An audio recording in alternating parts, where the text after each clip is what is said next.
This story is titled, My Fiancée Asked for a Break to Date Her Ex, saying she'd come back if it didn't work, so I made sure she came back to nothing. Hey folks, after lurking around here for what feels like forever, I figured it's time to share what's been going on with me lately. Alright, so here's the deal. My name's Liam, I'm 30, and up until recently, I thought I was marrying the love of my life, Tessa.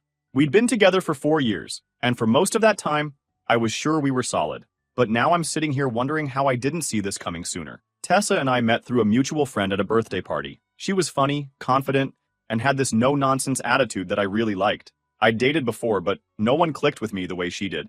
We hit it off fast and moved in together after a year. Things felt natural, like we were on the same page about everything. Careers, marriage, starting a family someday. She was freelancing as a graphic designer, and I worked in marketing, so our schedules kind of synced up. Life wasn't flashy, but it was good. We'd been talking about getting married for a while, but it wasn't until last year that I popped the question. It wasn't anything fancy, just a quiet dinner at home, just the two of us. Tessa seemed thrilled. She cried, hugged me, and said yes. That night, we started planning the future. A fall wedding, a small guest list, and this cozy little venue by the lake. It felt like everything was falling into place. Or so I thought. The first red flags weren't huge, obvious things. They were small, sneaky little cracks that I shrugged off because I didn't want to overthink. For example, Tessa's excitement about the wedding planning started fading after a few months. At first, she was all in, sending me Pinterest boards, scrolling through wedding dresses, and asking me about the little details, like if I preferred tulips or roses for the centerpieces. But then it just stopped. I'd ask her stuff like, "Hey, have you decided on your bridesmaids yet?" And she'd brush it off. "Not yet. I'm still thinking about it," she'd say, over and over again. The same with her dress, the cake, even the music. Every decision we'd been so excited about just became this thing she wanted to delay. "There's still time," she'd tell me. It was like the wedding was an afterthought. At the time, I told myself it was just stress. Wedding planning can be overwhelming, right? Plus, Tessa had a lot going on with her work. I figured she'd snap out of it eventually. What I didn't realize was that her lack of enthusiasm wasn't about the wedding. It was about us.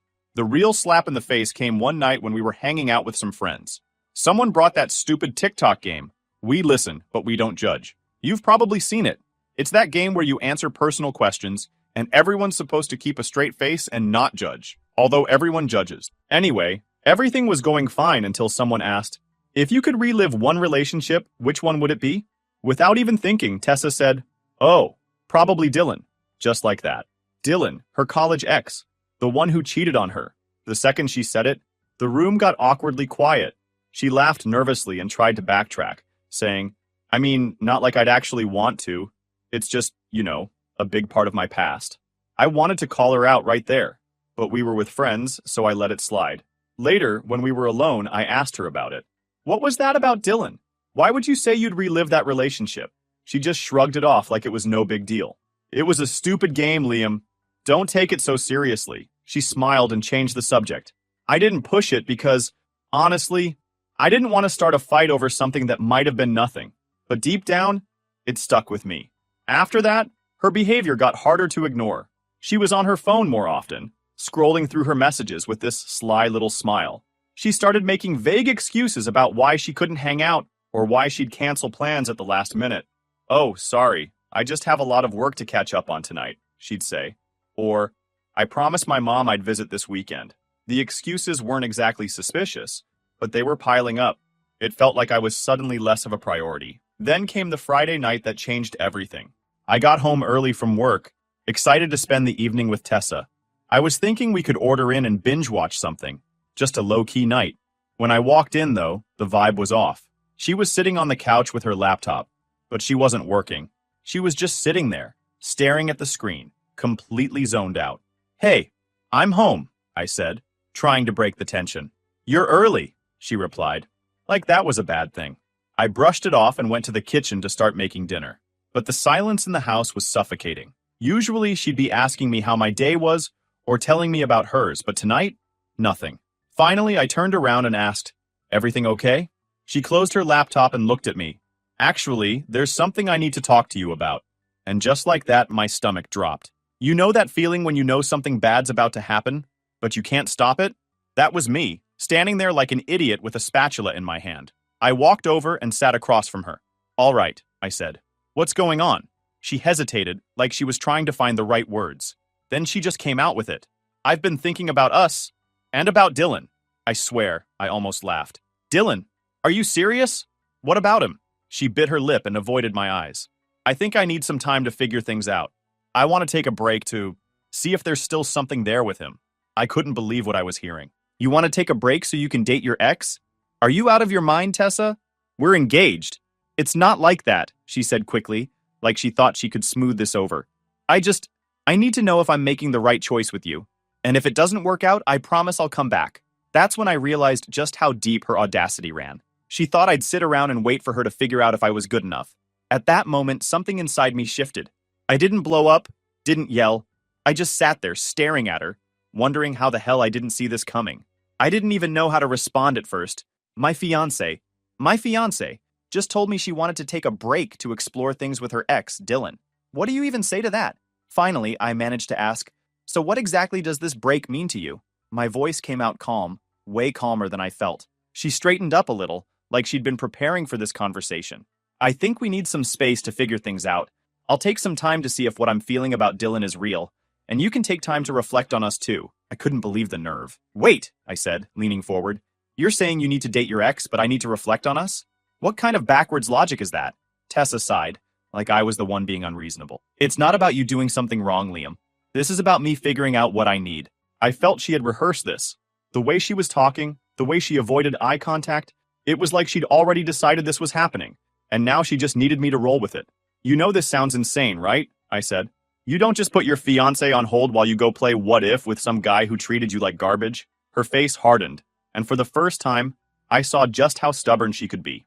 I'm not asking for permission, Liam. I'm telling you what I need. That one hit different. I wasn't just upset anymore. I was angry. I stood up and started pacing, trying to calm myself down. So what, Tessa? You're just gonna pack a bag and head over to Dylan's place? Is that your big plan? No, she snapped. It's not like that. I don't know what it looks like yet, but I need clarity before we move forward. I owe it to myself to know I'm making the right decision. You owe it to yourself, I repeated, laughing bitterly. And what about what you owe me? We're engaged, Tessa. We're supposed to be building a life together. And now you're telling me you need to test drive your ex to make sure I'm good enough? I never said you weren't good enough, she shot back, her voice rising. But if we're going to spend the rest of our lives together, I have to be certain. And right now, I'm not. That was it. It wasn't just that she wanted to explore things with Dylan. It was that she wasn't sure about me. After 4 years together, after all the plans we'd made, she still wasn't sure. It hit me all at once. She didn't even realize how hurtful and ridiculous her request was. She thought this was reasonable, like I'd just sit there while she worked through whatever nonsense was spinning in her head. I stopped pacing and looked at her. Really looked at her. You know what? Sure, I said, my tone flat. Take your break. She blinked, caught off guard by how easily I agreed. Liam, I'm not trying to hurt you. I need space to figure things out. I nodded, keeping my expression neutral. All right, if that's what you need. She hesitated, like she was expecting me to argue, to fight for her. When I didn't, she stood up, grabbed her laptop, and mumbled, I'll stay at my mom's for a bit. This isn't forever. We'll talk when I've had some time. Okay, I said simply. She glanced at me, unsure of how to respond, then disappeared into the bedroom. I could hear her moving around, throwing stuff into a bag. I stayed on the couch, calm on the surface, but my mind was already turning. If she wanted her break so bad, fine. Let her have it. A few minutes later, I heard the front door close. She was gone, probably thinking she'd left me here to wait and wonder. Little did she know, I wasn't going to just sit around. She could have her fantasy, but I had my own plans now. I don't know how long I sat there before I finally snapped out of it. The first thing I did was grab my phone and call my buddy Noah. Noah's been my best friend since college, and he's the kind of guy who doesn't sugarcoat things. If I needed someone to tell me I wasn't crazy for feeling like my entire life had just fallen apart, he was the guy. Yo, what's up? He answered, his voice casual. Tessa wants to take a break to date her ex, I blurted out. There was a long pause. What the hell? He finally said. She said that to your face? Yep, I said, rubbing my temple. She packed a bag and left like it was no big deal. Said she needs clarity. Noah let out a low whistle. Dude, that's messed up. You okay? Not really, I admitted. I don't even know how to process this. 4 years, man. 4 years, and she's still hung up on Dylan. You want me to come over? He asked. We can order some food. Talk it out. Yeah, actually, that'd be great, I said. About an hour later, Noah showed up with pizza. He didn't even wait for me to explain the whole thing. He just listened as I vented about everything. By the time I finished, he was shaking his head. Bro, she's not worth this, he said. If she can't see what she has with you, that's on her. You're better off without someone who's going to treat you like a second option. I nodded, but it didn't make me feel any better. It wasn't just about losing Tessa. It was about losing the future I thought we were building together. I'd pictured a life with her. Marriage, kids, all of it, and now it was just gone. We stayed up late, talking and watching TV, and for the first time in hours, I started to feel a little less like the ground was crumbling beneath me. I didn't have a plan yet, but one thing was clear. I wasn't going to let Tessa keep me on a leash while she figured out what she wanted. The next morning, my phone buzzed. I rolled over, half awake, and squinted at the screen. Tessa, of course. Can we talk? I stared at the message for a moment, my brain still foggy. She wants to talk? Seriously? After everything she laid out, now she wants to play the concerned fiancé? I thought she might have realized how stupid she sounded yesterday. I dragged myself to the kitchen to make coffee. There was no way I was dealing with this nonsense before caffeine. As I leaned against the counter, sipping my coffee, my mind raced. She really had the nerve to come back and act like I was the one who owed her patience. It wasn't anger I felt. At least not anymore. It was more disbelief. How could someone be so oblivious? So wrapped up in their own fantasy that they thought this kind of stunt was acceptable. But I wasn't about to let her see that. No. If she wanted to play this game, I'd play along. Except I wouldn't be the one losing. Finally, I picked up my phone and replied, "Sure, come over later." Short, simple. Let her think she's still in control. A few hours later, there she was, standing at the door like nothing had happened. She looked polished, like she'd spent way too much time trying to perfect that calm, collected look. Her hair was done, makeup flawless. I could tell she'd rehearsed this. She was ready to sell me whatever she'd come up with. I stepped aside and let her in without a word. She walked in like she still belonged here, sitting on the couch like it was any other day. "Thanks for letting me come by," she said softly like she was doing me a favor. I leaned against the wall. "What's up?"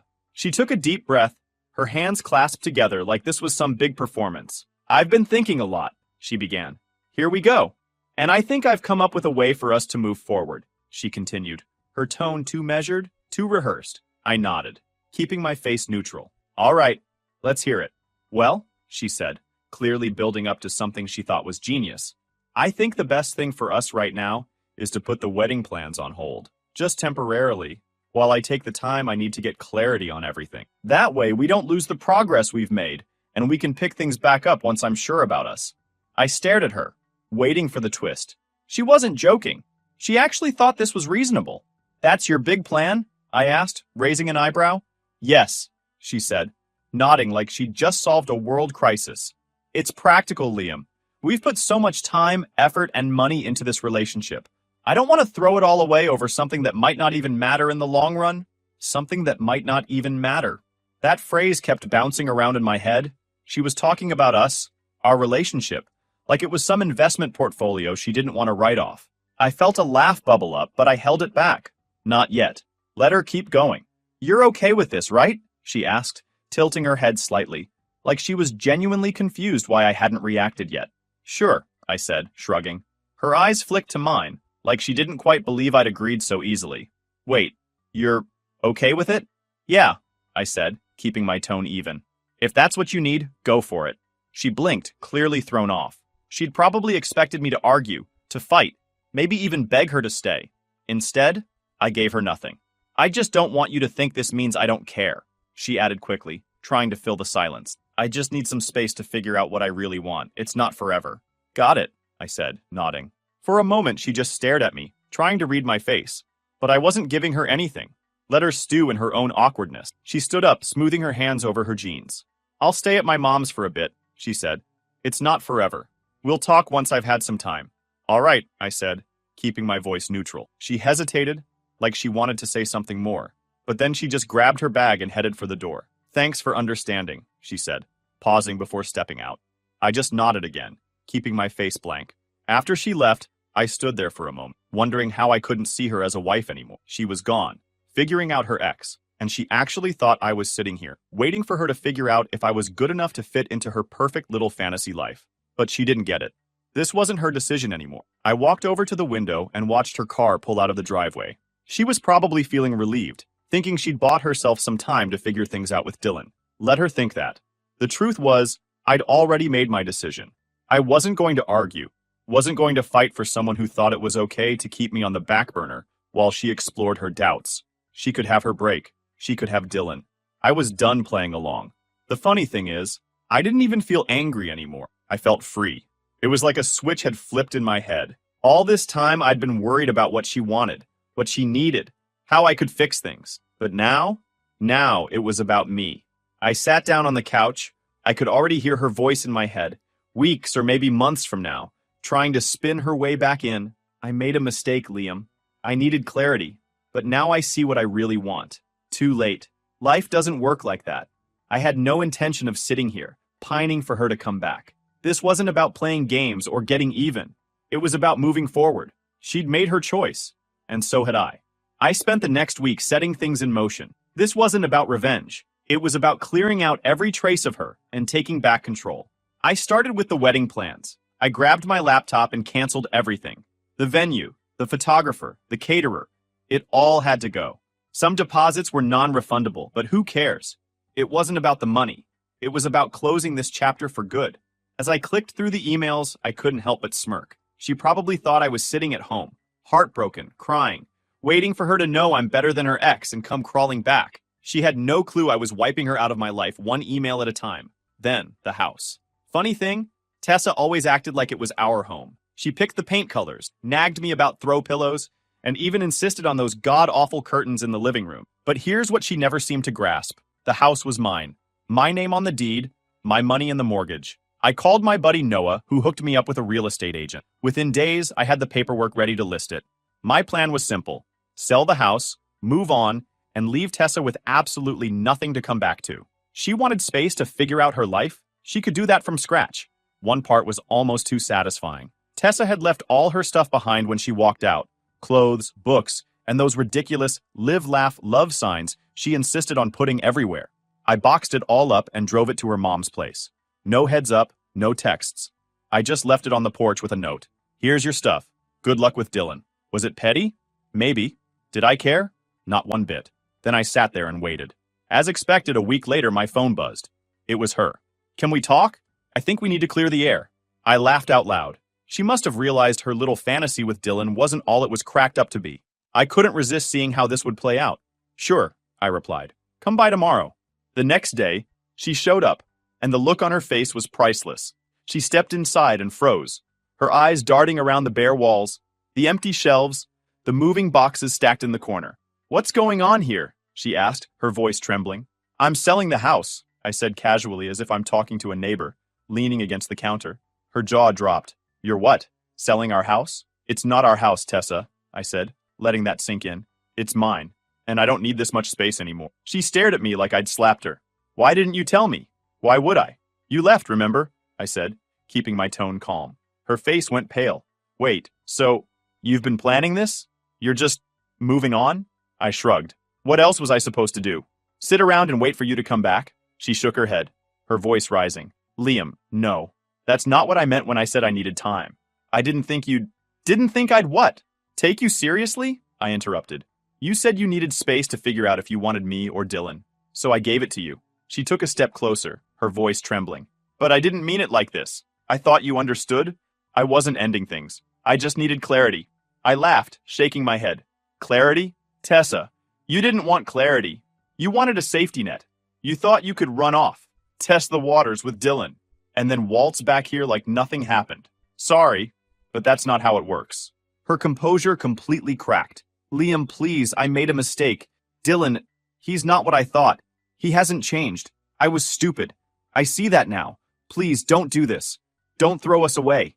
I crossed my arms, meeting her tear-filled eyes with a steady gaze. You're right about one thing, Tessa. You were stupid, but not just for running back to Dylan. You were stupid for thinking I'd let you treat me like a backup plan. She grabbed my arm, her voice desperate. I wasn't. I swear. I panicked. I was scared. But I know now that it's you. It's always been you. Please, we can fix this. We can still get married. I yanked my arm away, shaking my head. No, we can't. You made your choice, Tessa. You chose doubt. You chose Dylan. And now, I'm choosing me. Her face crumpled, and she started sobbing. Liam, please. I'll do anything to fix this. It's too late, I said firmly. You broke this. You don't get to come back and pretend it never happened. She stood there, shaking, tears streaming down her face. Finally, realizing there was nothing left to say, she turned and walked out the door. And with that, Tessa was out of my life, or so I thought. I sold the house, moved into my new apartment, and started putting everything about her behind me. I wasn't bitter. I just didn't have the energy to keep dragging her baggage along. I thought I'd handled it cleanly, that we'd moved on separately. But Tessa? She wasn't done, and when she made her move, it wasn't head on. The first sign something was off came in a phone call from my mom. I'd barely said hello before she launched into it. Liam, why am I hearing from Aunt Sharon that the wedding is canceled? Is this true? I froze, the words catching me off guard. The only people who knew the wedding was off were me and Tessa. I hadn't even told my family yet because, frankly, I didn't want to deal with their reaction. But now the news was out. Where did Aunt Sharon hear that? I asked cautiously, already suspecting the answer. From Tessa's mom. She's been telling everyone that you called off the wedding. Apparently, Tessa is heartbroken, and you're being unreasonable. I nearly dropped the phone. Heartbroken.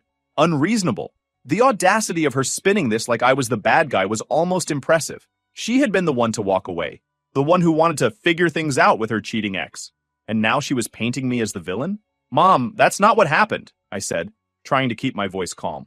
Tessa and I aren't together anymore. She made her choice and I moved on.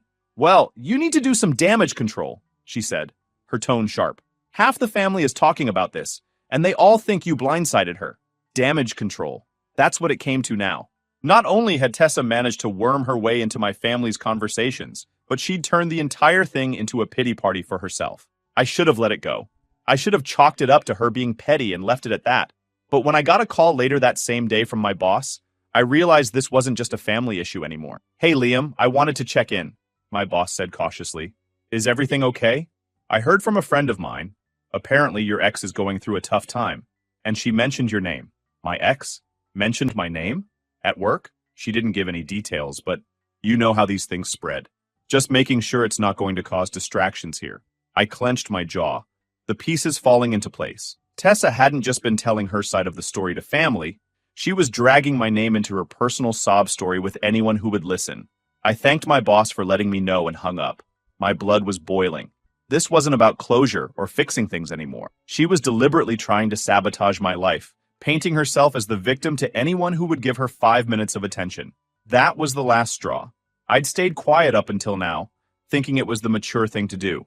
But if she wanted to play games, I wasn't going to sit back and let her rewrite the narrative. The next day, I sent a group message to both of our families, keeping it short and to the point. Hi everyone, I wanted to address something. Tessa and I are no longer engaged, and it was a mutual decision after a lot of difficult conversation. I'd appreciate it if we could all respect each other's privacy and move forward without assigning blame. Thank you. It wasn't dramatic, but it was enough to cut off her nonsense before it spread further. Then I blocked her on everything. Phone, social media, email. She didn't deserve access to my life anymore. Not after how she'd tried to twist things. The fallout wasn't easy. My mom wasn't thrilled about me handling it so bluntly, and a couple of relatives still whispered about how I could throw away such a good thing. But I knew the truth, and that was enough. All what my ex-fiancée did was show me how little she respected me or the relationship we'd had. If anything, she made me even more grateful that I'd cut her out for good. So here I was, finally drawing the line. Blocking her was like flipping a switch, cutting the power to the drama machine she'd been running for weeks. It wasn't just about silencing her. It was about reclaiming my peace. The first thing I did was take control of the narrative. People love to fill in the blanks when you stay quiet, and I'd given Tessa way too much space to craft her story. So I called up the people whose opinions mattered to me. My close friends, my siblings, and my mom. I laid it all out, no embellishments, just the facts. Look, I told my mom over coffee, I didn't throw away a good thing. She bailed on me for her ex, plain and simple. I tried to be civil, but she's out here spinning tales like she's the victim. I'm not letting her trash my name. Mom gave me her classic disapproving look, the one that could make a grown man feel like a scolded teenager. I get it, Liam, but you could have been more tactful. Tactful? Mom, she's airing our dirty laundry to anyone who'll listen. I'm done playing nice. That seemed to click for her. She sighed, finally conceding, I just want you to be happy. Don't let her drag you down. From there, I made it my mission to shut down the whispers wherever they popped up. If someone brought up Tessa, I gave them the short version. It didn't work out, and she's not the person I thought she was. End of story. Most people got the hint and dropped it, but a few needed a bit more directness. Like my cousin Mark, who cornered me at a family barbecue. Hey man, I heard you left Tessa high and dry. What's up with that? I stared at him, barely believing the audacity. You heard wrong, Mark. She ditched me to figure things out with her ex. If you want the full story, ask her. I'm not playing the gossip game. He backed off pretty quick after that.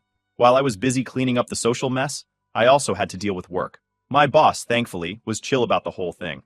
I explained the situation in private, emphasizing that it wouldn't affect my performance. He nodded and said, I figured there was more to it. Just keep your head down, and don't let it get to you. But Tessa wasn't done trying to stir the pot. A week later, I got an email from a mutual friend of ours, Sarah. She wasn't taking sides, but she felt the need to share something. Hey Liam, I thought you should know Tessa's been posting stuff online.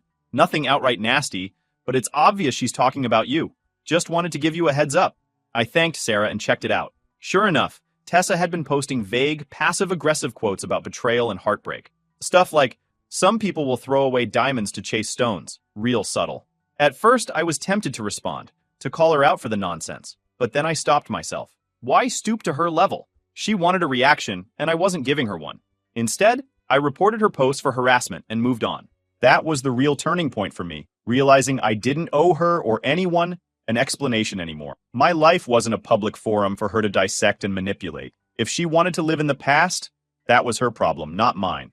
One night, sitting with my buddy Jake, he said something that really stuck with me. Man, you dodged a bullet. Imagine if all this came out after you were married. You're better off, trust me. He was right.